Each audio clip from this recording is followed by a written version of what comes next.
The following is a Comfortably Zoned Radio Network production. Ladies and gentlemen, along all the stations of the Comfortably Zoned Radio Network, up and down the coast from Alameda, California to my little studio in Pomfret, Connecticut, I am joined today by Danny Peary, a sports and pop culture historian. He's written some great movie books, written some great sports biographies. He is very active in the sports scenes. Just some of the places he has written: the New York Times, the Daily News, the Boston Globe, Sports Collectors Digest, the Soho News, the Philadelphia Bulletin, and he has been a guest several times on Monday Night Sports Talk in northeastern Connecticut, which was hosted for 10 years by Bob Lazari and myself. And today we are going to talk about primarily his book concerning Roger Maris. As I explained to Danny before we came on, I have been entirely I don't know what the word is, Danny, wistful about the fact, just watching the sports scene, and it's the NFL, and it's controversy, and, you know, what's happening in baseball, and it's like, you know, the song that says, we need a little Christmas, we need a little Roger. That's how I feel. The title of the book, Roger Maris, Baseball's Reluctant Hero, written by Danny Peary and another gentleman, Tom Clavin. And, Danny, thanks so much for being with us today. I really appreciate it. Oh, always happy to be with you, and also happy to talk about Roger. This is the cap we all should be wearing is "Make Baseball Great Again." That's for sure. Right? Oh dear, oh dear. It was great when he played. Now, I didn't, and pardon my ignorance, but I did not realize that you had spent some literary time in the field of cult movies. And I'm going to give you my own little personal story. I'm a Stamford, Connecticut kid, so my favorite cult movie of all time is The Horror of Party Beach, which some people say is the worst movie ever made, which was shot in my hometown. Do you have a favorite? Oh, yeah, but it's probably a little better than that. Oh, I'm sorry to tell you. I like, in terms of cult movies, which are movies people are obsessed with, I think the film as a kid that really, really got me was the James Dean movie, Rebel Without Cause. That's an amazing movie. So it's one of my handful of favorite movies, and among cult movies, which, you know, people see over and over again, and also have to spread the word about it and talk to other people about it and say, you got to see this, you got to see this. Those are what I call cult movies. Rebel Without a Cause has always been, for me, among the favorites. And also the John Wayne movie, The Searchers, the Western, The Searchers. Well, my dad actually in Stamford, I mean, when I was growing up, he was running movies. My father, his brother, and several of my cousins and another one of my uncles were involved in stage work on Broadway. And it's an interesting sort of thing, because I think in self-employment it certainly helped me, because you realize that you're working when you work, and when you don't work, you better go find something to do. As a kid, the things I would do were go to sports or play sports, and also go to movies. So my childhood obsessions, and rock and roll, of course. But when I was young, I was too young to go to any concerts, but that came later. Now, where did you grow up? Why I can't hear anything anymore. I grew up, I was born in West Virginia, then we lived, my father was a college professor, so we traveled a lot, and then in the summers, he would find other employment elsewhere, so we traveled all over, but primarily, I would say West Virginia, then Columbia, South Carolina, when Frank Robinson played there with the Columbia Reds. Wow. And then 1 year in Levittown, Pennsylvania, and then my junior high and high school years were in Trenton, New Jersey. So in 1961 and 1960, I was still in Levittown when the Pirates won the World Series over the Yankees. Still, Game 7 is my favorite game of all time. And interestingly enough, I rooted for the Pirates. I was not a Yankee fan, but I loved Roger Maris. And then 1961, we were in Trenton, so we got to see all the games. You know, and I guess that kind of brings us back to Roger, because an older friend of mine now, she would be in her mid-70s by now. I haven't seen her in a while. She was a freshman in Carnegie Mellon in 1960. And she would say how the Pirates, as the day games wore on, they would let the students in to sit and watch the game, and for no money at all. And I one day we were going over the lineup of the 60 Pirates, and I mean, she could remember every single person. It was just that close connection with baseball that today I don't think we have that. There are too many players, and you call me a baseball historian, I have no idea who a lot of these players are anymore. And they'll retire, and the write-up will say, after 12 years, he's retiring, and I'm saying, who was he? I don't remember this guy. Oh, this city. So many teams now and so many players, but I do know all the 1960 Pirates and all the 60 Yankees. In those days when you bought baseball cards and things, you knew every single player. And I used to, at that time, be so obsessed I would memorize all the statistics that were on the back of the baseball cards. I was a strange little boy. And I'm willing to bet you probably still remember what Ted Lepsio may have hit in one year, but a couple of nights dinner ago you might have difficulty with. Yeah. That's the way your memory's gone. What did Ted Lepsio hit? Yeah. So, but it's really something. That's the era. I always, when I talk about baseball of that era, and I am always so grateful to the players because they made my childhood. So, and Roger Maris made 1961 was my favorite year of baseball history. And and that leads us to Roger. Now, in your quest to do this book, you had spoken to about 130 different people. Yeah, unbelievable amount of research. Not all in person, of course, but we did go to Fargo and meet all his childhood friends and that kind of thing. And I traced people back to, or if people know, he was born in Hibbing, Minnesota, where Bob Dylan is famous for being from.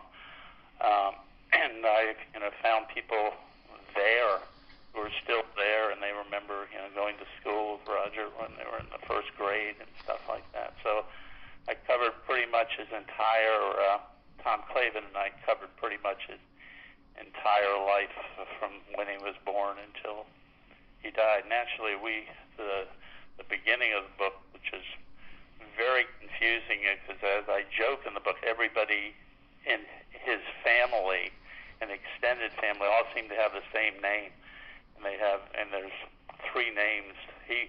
Roger Maris started out as a Morris. I don't know if people realize this. M-A-R-A-S. It was M-A-R-A-S. And there was also a part of the family, and then he became Maris when he was in Keokuk, Iowa. And there was another part of the family called Marich, M-A-R-I-C-H. And there were lots of Rudys, including Roger's father, and his brother was Rudy Jr., but other Rudys, his uncle was a Rudy. So as I said in the book, we started before Roger and his older brother Rudy Jr. were born, and we traced back to where his mother and father came from, and their families, and goes all the way back to Croatia. It's a kind of a fascinating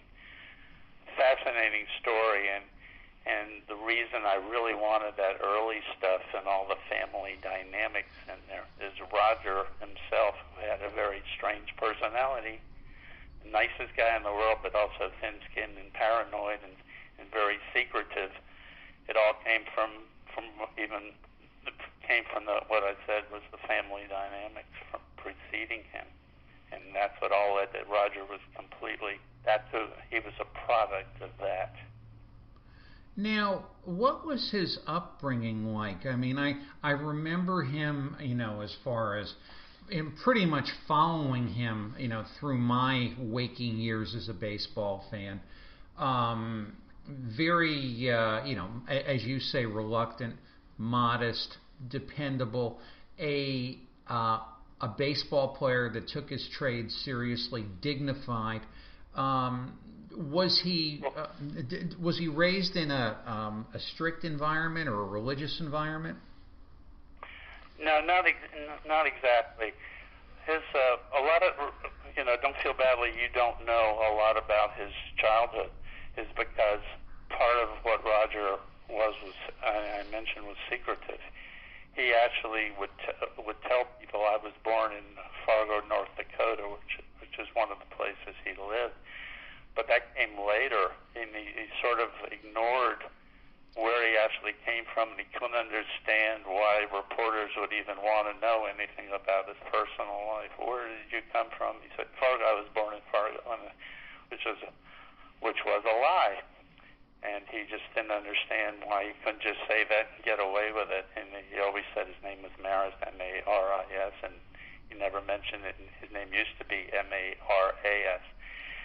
He grew up in his father was named Rudy. He was a big guy, played all kinds of sports. Worked on the railroad, Great Northern Railroad, for like 40 years. And his mother was Connie, and Connie had just a crazy life, going around to different mining towns with her mother Anna, who married several times, and just either her husband just disappear or get killed in a mining accident. It was just so she has a lot of half sisters, and her mother before her had two kids who died, and just a lot of death in this family. But anyway, they married in Hibbing, Minnesota, and they actually lived in a place called Leetonia, which is right by Hibbing, but it wasn't Hibbing exactly, although he was born in Hibbing. And it was a little mining town with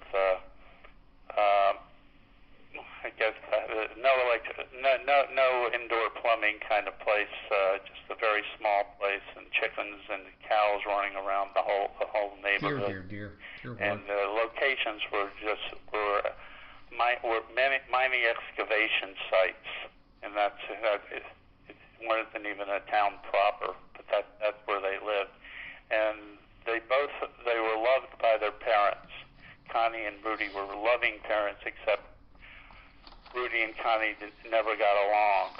So they finally divorced around I think the same year. Roger hit 61 home runs, but they argued all the time, and Connie got just basically sick of her husband and just had affairs everywhere. So he would have to move his family several times just so she would get in line, but until she got out of line again. Got along, and that's the environment. But that was very secretive. Roger would never, talk about what's going on with my parents. And it seems like he and Mickey had like this similar. I'm sorry. One other important thing is Connie did not get along with Rudy, her husband's family, and there was a lot of problems there, and there was like a family feud.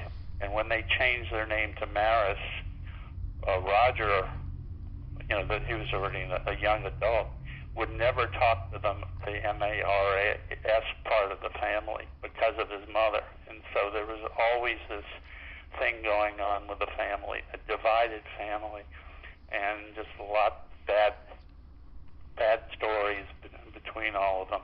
So that's what Roger grew up in, but he's a Midwesterner and very secretive.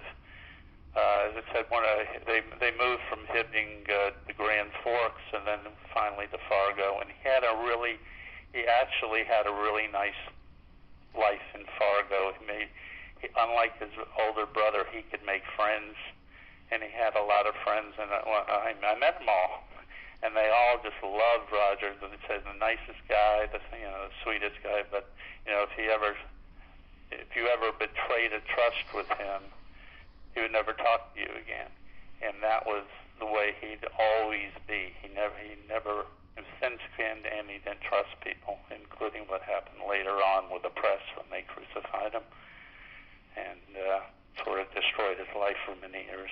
So many things, and I mean, as you mention his upbringing, I began to think that there was really a lot in common between his upbringing and, from what we understand of the Mantle upbringing, the mines, the very humble beginnings, even though I think Mickey probably had a more, and it's interesting because Mickey, as they got older, Roger had a more of a stable family ostensibly than Mickey did, but it seems that there was a lot more similar there than between them than we all might have thought. Well, as you know, what happened when Roger came to the Yankees beginning in 1960, the press built up a feud between the two of them, and exactly the same time they were really bonding with each other, and they essentially became best friends and housemates. And when Roger eventually died, Mantle was devastated, and he said Roger was the one who should have lived, and I'm the one who should have died. Basically, I was the sinner of the two. And Roger was such a dedicated family man, never caroused. I'm not saying he didn't drink, because they did go drinking together, but not the same level that Roger. Same with Whitey. Whitey Ford and Billy Martin did when they went out together. So he was just a modest, humble personality who didn't care about fame at all, and was unequipped to deal with fame. And Mickey Mantle, of course, always in the spotlight, having to deal with fame. And one of the reasons, they completely bonded, and what you said was actually true, coming from mining towns, having the relationship they had similar relationships with their fathers. And they did have a lot of common, and I think in many ways Mantle envied Roger, because this is kind of the person he would have liked to have been, and Roger also just loved Mantle as all his teammates did Mantle, and Mantle got to be humble again. There are these stories in the book of Roger Maris coming to New York for the first time and shopping at Atomic Man. What is it? The shoe. The shoe store. Tom McCann. Tom McCann, yeah. And that was where he could find the shoes he wanted. And it goes back to Mickey Mantle when he first arrived in New York. He had no idea what kind of shoes to wear or anything. So they had a lot of similarities, and when they just get rid of all the weird stuff around them, and just could be together, they were like brothers, and they were kind of meant for each other. And it's really a shame that the newspapers sold copies by building up a feud between these guys. Now, to go back a little bit earlier, Roger is a top athlete in high school. He forgoes football. He goes to baseball. Much like a Bob Allison did or a Moose Skowron did, and he ends up playing for Cleveland and Kansas City. Who, in looking back, it's like, what, you couldn't have used him? Why did they pass on him? Pardon me, who would pass on? Well, Cleveland traded him to Kansas City, and then Kansas. Yeah. Roger built up. I'm just saying what a modest and gentle guy he was, but he always stood up for himself. And you go and you join a baseball organization, organization, you'll find that in order that they try to keep, every organization tries to keep young players under their thumbs, and one of the ways they do it every year is the player for the player will say, I'd like to play more, or I would like to get a bigger salary than you're offering me, and the organization will say, well, take it or leave it. This is, or what you gonna get? Or leave it, or we'll play it just the way we want. We think we should be played, and the player will buckle up. They'll buckle down and say, okay, I guess I got to go with the program and do what you say. I have no other choice. With Roger, he would say, if you don't play me more, or you don't give me the money I want, I'm going home. And he was, and they realized he meant it. So every year almost, he would say, either play me more, send me to a minor league team that'll play me. The first year he said, I only will sign your contract with Cleveland if you'll assign me my first year to Fargo Moorhead, which is my home minor league team, which I've been watching all these years, because I don't want to go away from home. So I said, well, okay, we'll sign you to a contract and we'll send you there for the first year. So every year he did something. They want to give him this amount of money. You say, no, unless you give me this amount of money, I'm going home. So he got a reputation for being a malcontent. And on Cleveland, what happened is Hank Greenberg signed him, loved Roger, gave him a lot of leeway, but he got replaced by Frank Lane. And when Frank Lane came in, I don't know if people know him now, he's known as Frank Trader Lane. He ended up trading off the entire... Yeah, he was really like the first Jack McKeon, you're right. Yeah, even worse. Yeah. He traded the batting champion, the home run champion, Rocky Calavito, the most popular player ever, I think, in Cleveland, for Harvey Keene one year, opening day, and batting champion. But anyway, don't knock the rock, okay. Roger's wife Pat was pregnant, and so Roger wanted to go, and he'd already signed up to do a job in back in Fargo. And he didn't want to go to winter ball, so he told Frank Lane, I'm not going to winter ball. So at that moment on, they didn't get along, and that was, Frank Lane was the one player Roger said he hated, the one person he hated over the years. And Frank Lane traded him to the A's in the middle of the 58 season. Roger had the strangest career, and it was every year he'd start out great or have a great end of the year, but there would be these interminable slumps, and he had that his first year. He was headed, I think, for Rookie of the Year in '57. He was having just a great year. I think Kubek won that year, and then he had one of his annual slumps, and that gave Frank Lane license to trade him, credibility, and traded him.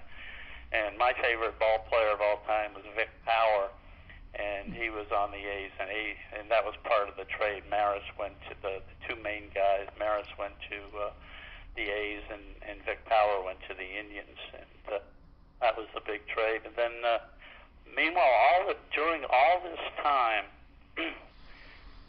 the Yankees were watching Roger Maris. George Weiss, the GM, who loved his left-handed swing for the beautiful swing field, and he was watching him, and he wanted maybe to trade. Frank Lane happened to hate the Yankees. They disrespected him at some point. So when he traded Maris to the A's, he said, many your listeners, baseball people, know that the A's in the 1950s were considered the minor league team for the Yankees. They really were the first subway stop, yes. Right. The Yankees would get anybody they wanted from the dip into the A's roster and take whoever they want. And the deal Frank Lane made with the A's was you can't trade Roger Maris for 1 year to the Yankees. So he became an A, and he became really popular, and he loved Kansas City, the town of Kansas City, or reminded him a little of Fargo, and the people were so friendly to him. And he actually became, and people forget how good he was with the A's, and he became an all-star in 1959. He was leading the league in hitting at one point right before the All-Star game. And then he went into his, I think he got 6 hits and 116 at-bats. I think he had an appendectomy and then never recovered, so it didn't look like he was good. So the Yankees were able to get him in a big trade at the end of the '59 season. And you think Roger, of course, being Roger, made it plain that he really didn't want to go to the Yankees. He wanted to stay in Kansas City. And I came upon, this is after I did the book, but in the paperback version, I mentioned this. I came across a picture of him. This is like months after the trade, but before he reported spring training. He's still wearing a Kansas City Athletics jersey. I mean, he really liked being on that team. Wasn't keen on going when he built a house in Kansas City, and he wasn't really happy going to the Yankees. And he made it clear he's an honest guy. So when he reported to spring training, he wasn't saying, "Oh God, being on the Yankees is the greatest thing that's ever happened to me," which most people talk about. But so he was kind of, I think Kansas City a lot. Well, that was part of the malcontent thing. You can't say what's really on your mind, unfortunately, and because the press will twist it around completely, and that's what happened immediately when Roger reported to the Yankees. Now he comes to the Yankees. He's separated from his family. He's Mantle, who got booed mercilessly in the 50s because he was the draft dodger, and he was who are you to go after our beloved Babe and Gehrig. And Maris comes and starts pushing Mantle for the home run title, and the love increases for Mickey. The boos rain down upon Maris, and then there, as you alluded to earlier, this whole media crush of let's try to create the biggest controversy we can, probably starting from Leonard Schechter, as Rich Marazzi told me years back, and bringing the whole thing forward. And, where Mickey and Roger would laugh about what was in the papers, as I understand. It's like, Mick would throw the paper on the table in the apartment and say, "Hey, look, we're fighting again," Right. and all of that being as it is, when Roger came to New York, we have that movie that was done about maybe 15, 16 years ago, maybe longer, that Billy Crystal had done in 61. Yeah. And and this is going back to when Bob Lazari and I had Bobby Richardson on the sports show, and we asked him about, was Maris really, so intent on plucking Mickey away from being at the hotel and doing all the things he shouldn't do, and we're going to put you in the apartment, me and Bob serve, and we're going to watch Andy Griffith on Monday nights, and you're going to live a clean life, and I'm going to make you do it because it's so important. And Bobby Richardson said no, he never had that kind of influence or wanted that kind of pressurized relationship with Mantle. And that was his take. What was yours? Well, what you said is absolutely true, but for people who weren't around in that era, in the 50s, I want to just emphasize how much Mantle was booed in Yankee Stadium. He was booed all the time, and every time he struck out, and he was a guy who struck out a lot. Yes, he did. He'd get booed mercifully. And in 1956, there was a time it looked like he might have a chance to break Babe Ruth's home run record of 60 from 1927. He was that good, yeah. And the fans, to do that, people actually felt if that happened, baseball would never be the same, because that was just a record. That 60 home runs, Babe Ruth, that was baseball. And so they even in Yankee Stadium, they didn't want to break the record. Although he was also the most hated Yankee, he was also the most beloved, because everybody you meet years later, Mickey Mantle's my favorite player. Mickey Mantle's my favorite player. Everybody they adored him, but they booed him because they loved baseball more. But anyway, Roger Maris arrives in Yankee Stadium in New York and plays at Yankee Stadium, and for a while he's cheered. He hits 2 home runs. He gets 4 hits on his debut for the Yankees against the Red Sox. So he's all of a sudden becoming a hero. And all of a sudden, people always talk about it. He only had 1 good year. Why should he be in the Hall of Fame? 1960, his teammate Johnny Belanger said that's the best I've ever seen any baseball player play. And other player Ryan Duran said the same thing. He was having a phenomenal year. I think he would have hit over 50 home runs, and maybe 55, but he was written up in all the press. He all of a sudden became the darling of the national press. It wasn't just New York press, but there were many papers in New York. So he was being portrayed as the big hero, and Mickey Mantle didn't really care. I mean, that was fine, but he actually looked all of a sudden like he might be the one to break Babe Ruth's record. This was in 1960. And then he got injured taking out a runner at second base when Mickey Mantle hit the ball and didn't even run to first base at full speed and prevent a double play. So he was out, and so that knocked him out of the chance to break the record. But by that time, the fans said, "Hey, if anybody's going to break the record of Babe Ruth, we want him to be a longtime Yankee, Mickey Mantle, our hero, not an outsider who just came from Kansas City and had played with Cleveland before that and didn't come up for the Yankee system. So all of a sudden they started cheering Mantle and rooting for him against Maris, and what became a tremendous home run race down the stretch, and Mantle edged him out 40-39, and Maris was just completely dumbfounded. Why are my home fans booing me? He just didn't understand that concept. This is good sportsmanship. He and Mantle were getting along great, and it really hurt him. And he became determined. I think I ended the chapter. I wrote this book a long time ago. Ended the chapter. He was determined to win a home run title the next year, just to shut up the fans. That was his one reason. I want to shut up these fans who are booing me and show that I can come through and despite their booing and do something great.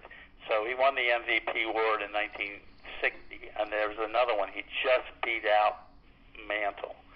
And now in 1961, there was that race the whole year where both of them were the M&M boys.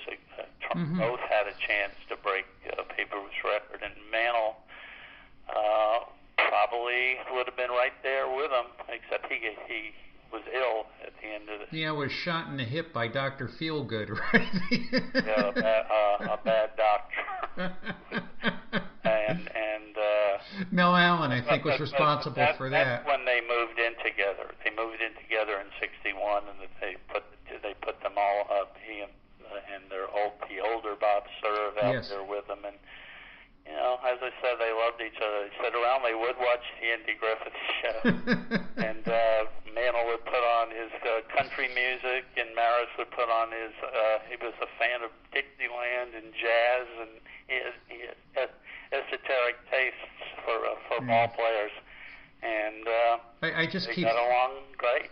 And they both, at the end of the year, Mantle from his hospital bed, watched Maris hit his 61st homer under, unbelievable pressure, and said that was the greatest feat.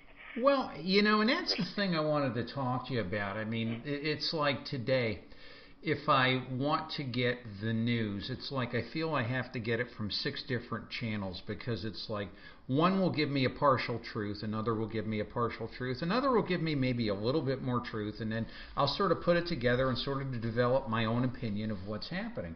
And then we hear this term fake news. Yeah, that's fake news, or this is fake news. And I'm sitting there this morning, Danny, and I'm thinking, I was up before the cows were up in Pomfret, Connecticut, and I'm saying, this whole 1961 thing is really the first occurrence, if you will, at least in my mind, of fake news. It was a whole, and sports journalism changed right around the early 60s, and I would say 1962, when Roger would all of a sudden refuse to talk to the press, and that was the first time the press targeted a player, an individual, seeing if they could destroy him. I mean, it was actually a true thing. They were so angry at him for not giving in the stories that they needed every day, that they started making up stories or slanted their stories to make Roger into basically an awful person, a greedy person who wanted way more than he actually asked for his contract, and he was. That's when journalism changed. And in New York, there was this whole group of young reporters, and they were nicknamed the Chipmunks. The Chipmunks, yes. Yeah, and the Phil Pepys and Stan Isaacs and Larry Merchant down in Philadelphia, actually. He was down there, Steve Jacobson. Leonard Schechter was an older part of that group. Yes.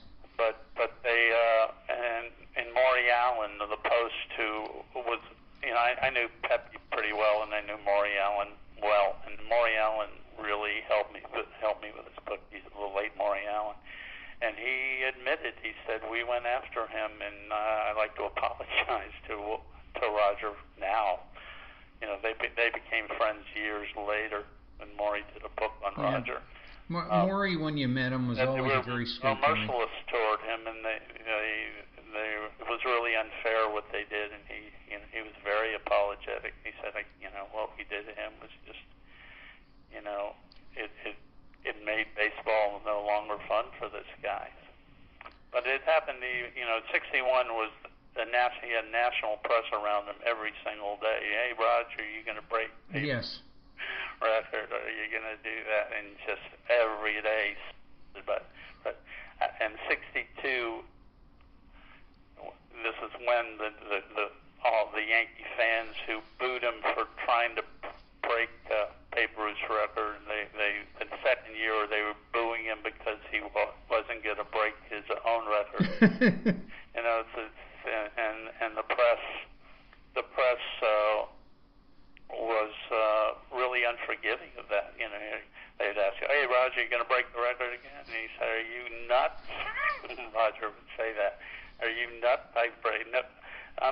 In 34 years, I'm the only guy who broke the record. You think I'm going to do it 2 times in a row? They didn't like that kind of answer. So, and they made up stuff, I think, in my own opinion, fake news has always been more associated with sports writing. It's interesting. Writing. And Roger really, and from what I understand, his exit from the Yankees was really sort of, I guess, if you want to call it, congruent to the decline and fall of the Yankee empire. And he was bitter, if I understand, for a lot of years, how he was treated. Well, how he was treated was terrible. Basically, in 1965, he slid into home plate and he hurt something in his hand. And the Yankees took all these X-rays and say that we can't find anything. Nothing seems to be wrong with you. And he couldn't grip the bat, and it went on and on and on. And meanwhile, the reporters are asking, when is he going to play again? And then the Yankees say, well, it's up to Roger when they're going to play again. We didn't find anything wrong with him, and so it's up to him whenever he wants to come back. And the fans, so this is how it was written up, and the fans were just, anytime he, even walk across the field, pre-game they boo him. I mean, he's dogging it. Worst press, and as it turned out, he finally went and saw his own doctor, who took an X-ray, and they found a broken bone in his hand. The hamate bone had detached the hook from the body, and he went to Ralph Houck, and who was the GM at the time, and he said, I have to tell you this. I went to the doctor, and after all this time, and they found this thing, and Ralph Houck said, we knew about this. Oh, wonderful. We knew, we just didn't tell you, but they were basically hoping it would heal, but they knew all this, and they still let the press do all that writing about him. And even worse, they didn't tell him. Negativity stuff. Yeah. And at that point, I think the relationship between the Yankees and Roger Maris was over. He played one more year, 66, and then he got traded. And he probably to the Cardinals, and he probably would have retired, but he didn't want it to come across that I'm going to retire because I'm so angry that I'm not a Yankee anymore. Because that's the way the press was saying that Roger Maris is heartbroken. He's no longer a Yankee. And he didn't want that to go across. So he went to the Cardinals, who treated him great, and he had 2 fabulous seasons. And one of the things I always say in my arguments for why Roger Maris should be in the Hall of Fame is he has these 2 stats that people never called stats, which is in 1959 and in 1960. Well, 1960 and 1967, he went to teams, third-place teams, and he was the only really new guy of any substance added to those teams, and then they started winning pennant after pennant. He was really that kind of a solid, fundamental ball player who would do the right thing at the right time on the field. Yeah, it's amazing. Bob Rogue, the Hall of Fame writer in St. Louis, who write and say how poorly he was perceived by the press, who would write about him as if he were a home run hitter who was no longer hitting home runs, as opposed to being an all-around great player who happened to hit home runs in a couple of years, because that's really what he was. He was this great all-around player, but he listed all these stats that how great Roger Maris was as a clutch hitter, with men on base. People always say, he only hit 260 that year, but if you look all his years, and I actually did this as I went through game by game in 1967 when he was with the Cardinals, and just almost every one of his RBIs, he didn't have that many RBIs that year, but he had what was either the first RBI of the game or the game winner, or the team one that tied the game, or almost every RBI mattered in the outcome of the game. And as you know, I've known Tim McCarver for 30 I was going to bring him up. Yes, we did several books together, and Tim and I always would talk about Roger, and his whole thing was, I hadn't, it's odd as it was, people in the National League didn't really watch a lot of games in the American League, and vice versa. Given the time, yes. And he didn't really know. All the Cardinals thought there would be this stuck-up guy who came to the team. He turned out to be the nicest guy in the world, the best teammate. And, as Tim McCarver said, just watching him those 2 years, I would have said he should be a Hall of Famer based on that. That's how great a ball player he is. And I remember Tim McCarver saying we couldn't have won those 2 years without him. Yeah. And the Yankees wouldn't have won those years without him either, because every time he went out, they did lousy. In 1963 is the one year when Nelson Howard stepped up and became the MVP. That they were able to win. They won like 104 games, even though Mantle and Maris were out, both of them. But in '64, he came back. He and Mel Stottlemyre were the reason the Yankees made the World Series against the Cardinals that year. He was just such a clutch player. It's hard to explain to people who weren't there, but there's this aura of greatness around him. He and Mantle both, which the M&M boys. But those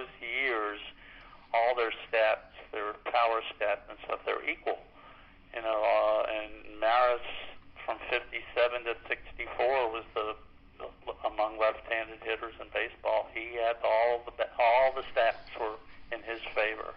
He was just a great player. Greatness in this guy. He looked at Roger Maris. That's a great ball player, and it continued. What I loved, it just is that he was able to convey that to the Cardinal fans who adored him.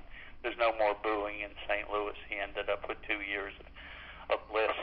And after what he went through in New York, this year after year of being booed every time he went to the plate and stuff, it was just... Well, when we started off earlier kidding around saying we need to have Roger Maris hats saying make baseball great again, and we think of the legacy of evil George Steinbrenner, or George Steinbrenner, or however you want to classify him in history. And Danny, that's worthy of another show and another discussion, but was it not George that brought Roger back to the Yankees to make the dynasty great again?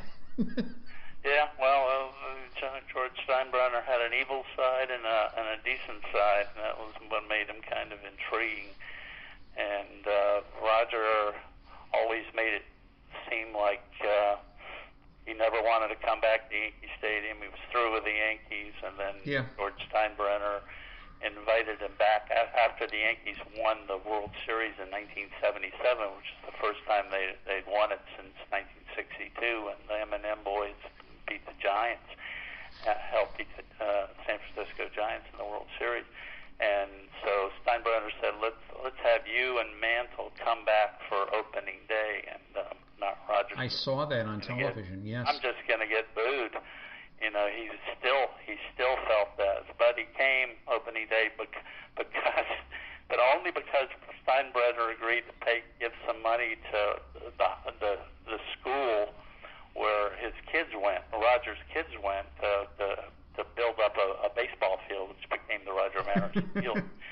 And but he wouldn't have done it without that trade-off, because that's who Roger was. So anyway, they came out together, Roger and Mickey, and he was unbelievably surprised. The Yankee fans all rose to their feet, gave him a huge ovation, and then all these pictures of the two of them waving to the crowd, and he loved that so much, he put it up on his wall in his office in Gainesville. Well, I'll tell you, Danny is... And from then on, he came back to different Yankee events, including before he died, when he was very ill already.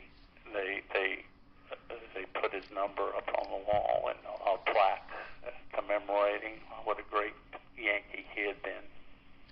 And he... I'll tell... And the greatest day of his baseball life. It's really something, and this really is deserving of a part two. It's unbelievable. I do want to mention the title of the book again, Roger Maris, Baseball's Reluctant Hero. Tom Clavin and Danny Peary. We're talking with Danny Peary today. Danny, thanks so much for coming on. Thank you for making us feel good again about making baseball great again, thinking about a truly great player. I really appreciate it. One more thing I want to add is it's September 10th is Roger Maris' birthday.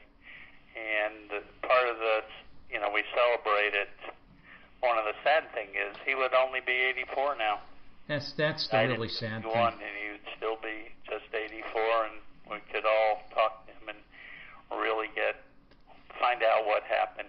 But and it is nice. He died nobly, and he died after several years of deserved happiness and contentment. Yeah, we really should see him on Old Timers Day with Whitey and Bobby Brown and the rest. You're absolutely right. He could be there. It's unfortunate, but listen, we had him, and we who watched him in '61 in those great years, I will never forget it. And as I said earlier in the show, I am thankful to him for helping bringing extra joy to my childhood. Yeah, it really was quite a time when you look back, and one I know we're not going to see again. Thanks so much. Have a great day, and thanks for being with us. Oh, my pleasure. Bye. Bye.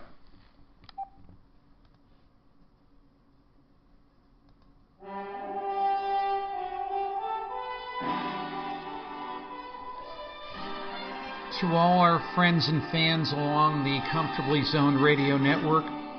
We're so grateful to have been joined by Danny Peary,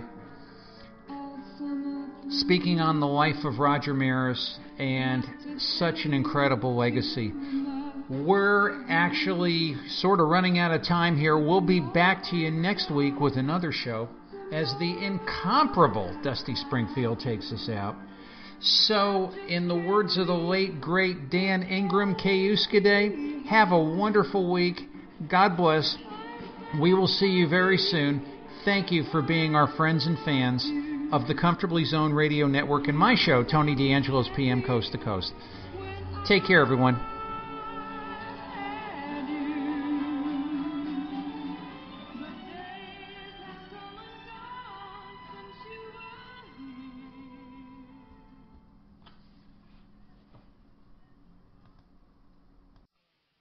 This has been a Comfortably Zoned Radio Network production.